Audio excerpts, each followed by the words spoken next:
Tropical Storm Andrea as it moves across Florida. News Channel 5's Jeff Skrzypek spent the day with one of those meteorologists as they toured tornado damage in the acreage. He's live now with the latest on their findings. Jeff?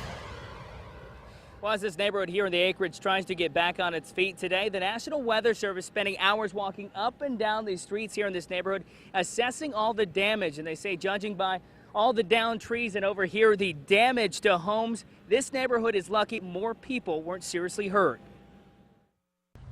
Residents in the acreage trying to get back on their feet hours after a tornado whipped through their neighborhood.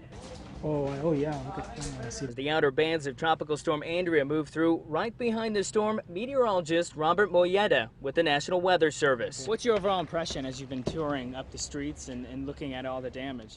Yeah, I mean, I would say it was more than likely right now. We're looking at probably about 100-mile-an-hour winds. Moyeda spends hours going from home to home, trying to get a better understanding of the tornado and its impacts. Thank you for your warning.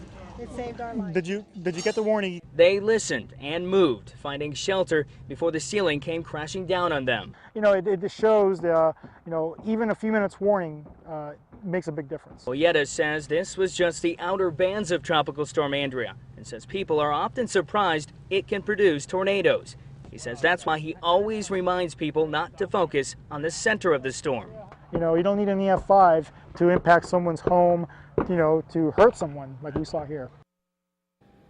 Now, many of the residents out here say they'll be working through the night to try to patch the situation up out here in their neighborhood as they continue to assess the damage after that tornado came through here. And much like these residents working around the clock, so too will the meteorologists at the National Weather Service, who say they will continue to follow the storm as it continues to move through Florida. Reporting live here in the acreage, Jeff Skrzypek, WPTV News Channel 5.